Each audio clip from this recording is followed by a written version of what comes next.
Hi. Please avoid this kind of attitude that when you're supporting to other people's channel, they are also obliged to support back to your channel. That's not right. Be thankful only if they can visit your channel or support your channel um once or twice a week. Okay? Don't be like that because it's not good. It's not good. Okay? Ah, kasi ito lang na tatagalogin ko na lang. Na-notice ko kasi na ang dami-dami kong ano, ah, hindi naman as in madaming-madami. Linawin ko lang. May mga supporters ako na bigla silang nawala.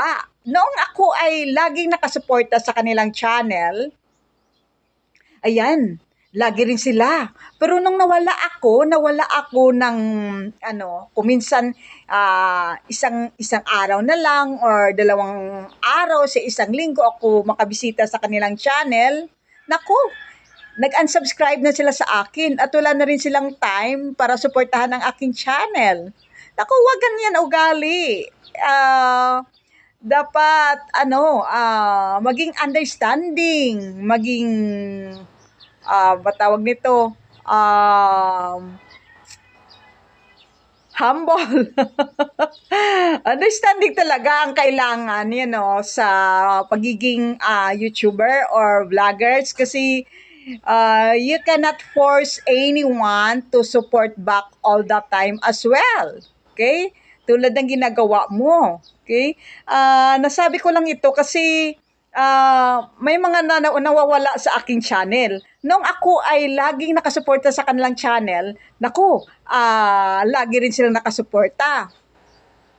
Pero nung ako ay paminsan-minsan na lang, minsan isang beses sa isang linggo, minsan dalawang beses sa isang linggo, naku, hindi ayaw na nila akong suportahan. Nagkadawala na sila.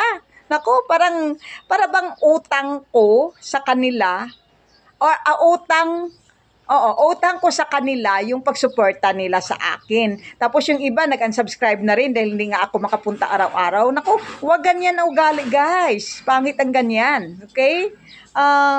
Paano ka magiging successful na YouTubers or vloggers kung kulang ka sa understanding, sa pag-intindi, okay? At huwag mong isipin na pag sumusuporta ka sa isang tao, sa isang YouTubers o sa isang vloggers, ay utang rin nila na para sa ikaw ay suportahan lagi. Huwag ganyan.